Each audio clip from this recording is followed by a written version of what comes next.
Bum bum bum bum bum bum bum bum bum bum bum bum. The Peter Dislike Show. Bum bum bum bum bum bum bum. All right, so once again, I'm offering a reward for anybody who can help me find the right roommate. And here's the reason why I'm offering that reward. I have a little bit of a curse going on. I'm running into this drama where I often have suboptimal roommates. I won't say they're bad people, mismatched roommates. I had one who was a heavy alcoholic. I had a few others who had, I'll get to them in a second. And often, when I'm in that situation, my instinct is to quickly pick the first roommate I could find on Facebook, on Craigslist, or wherever, and jump in before I ask too many questions. Because, oh my God, where am I going to sleep tonight? Especially if the weather outside is also not very nice, right?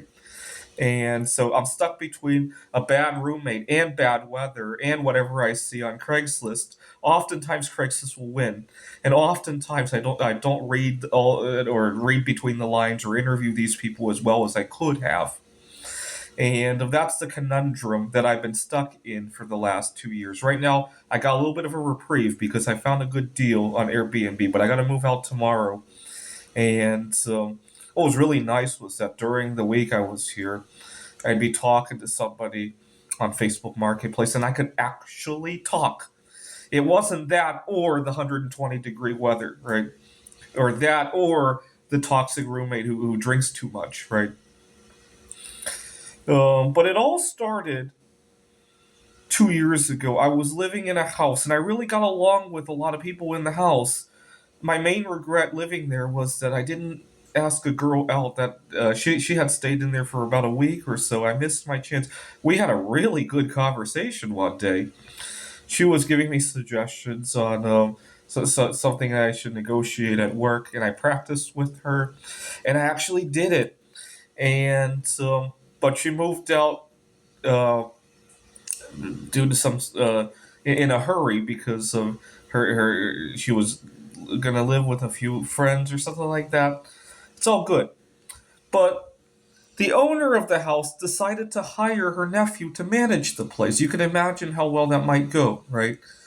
And the nephew lived in a study room that was only separated by a curtain with the kitchen, and he would get really upset about the noise.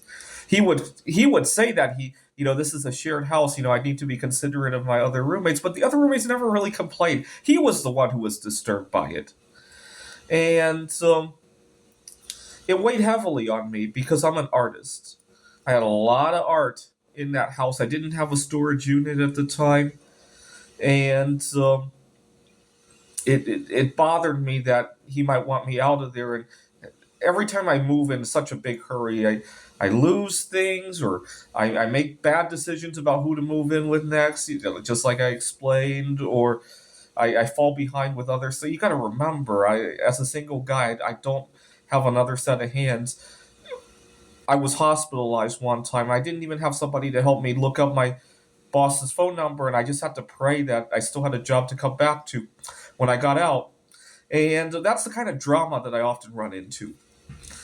Now, one day, we were showing the house to two more prospective tenants, and I was talking to these prospective tenants about all the amenities of the house, and then I said, just how's your schedule like? Because if you work late and you come home, you gotta be a little bit mindful. Mark can be a little bit sensitive to noise. I didn't realize Mark was behind that curtain. He was really quiet that day for some reason.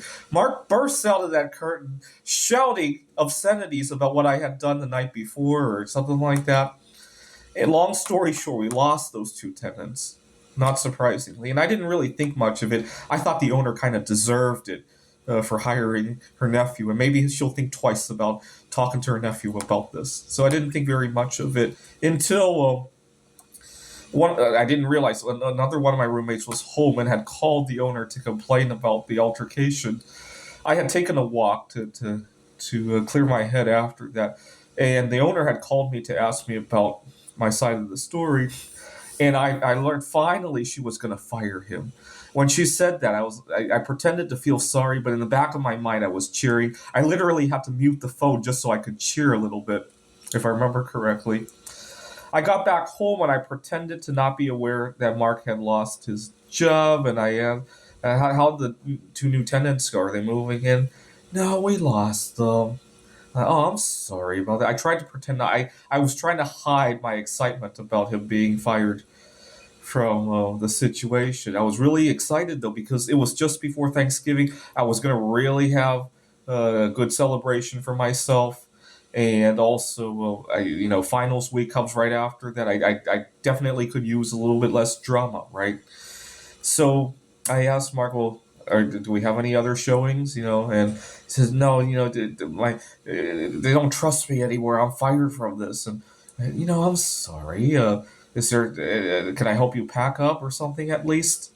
And he's like, no, I got another 30 days to stay here. And my heart just sank because not only do we now have somebody who's sensitive to noise, and who knows if he's going to continue to complain about the noise over the next 30 days, but now we have a disgruntled employee living with you. I don't know. Would you want to live in a home that, or would you want to work around somebody who's disgruntled and still coming? Let's imagine that for some reason our college campus has like housing right there on site, or you could live in your office, right? And somebody was just fired from their job, but they're continuing to live there. Would you like to go to school there?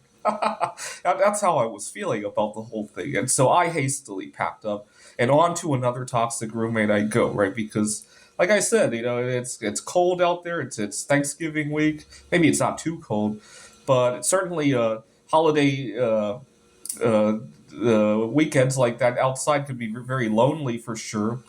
And so I uh,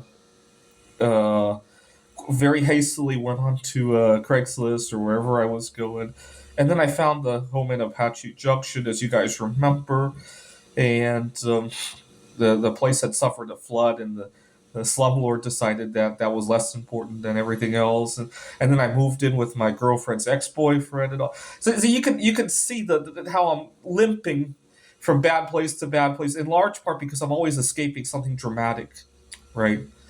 And that's why I decided to offer the reward. Now I chose. Here's what I did. I was thinking about how often these bad things happen after I move in, and I wanted to pick a length of time where if any of these bad things are going to happen, they would have already taken place, right? So I picked the half-life of polonium 210 because that's one of my favorite lengths of time. I make goals for that length of time all the time, by the way. So you find me the right roommate, and I stay at least 138 days, and I'll give you a 1 ounce gold coin, and deal. And hopefully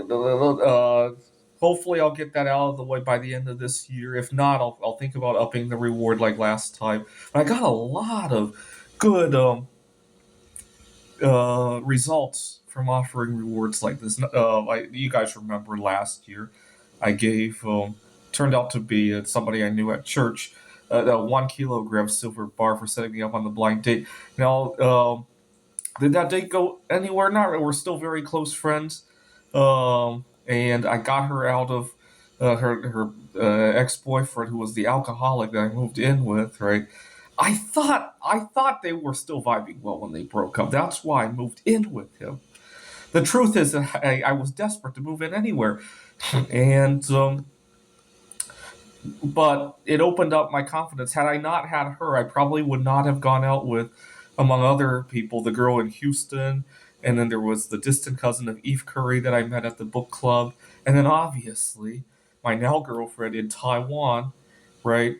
And so it opened the door. I expect the roommate situation to kind of play out like that. Once I have one solid roommate, even if we're not 100%, if we're 95% match and we're not going to fight over noise, over alcohol, at least I can look for my forever roommate in peace, right? Or maybe I could look for a 97% roommate next time, right? I just need that solid ground to stand on so that I can look. Or right now I'm being coerced into signing every lease that I end up signing because I need to get out of the last one, right? Or the bad weather, right?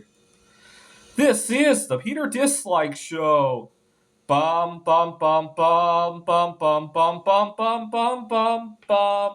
The Peter Dislike Show. Bum bum bum bum bum bum bum.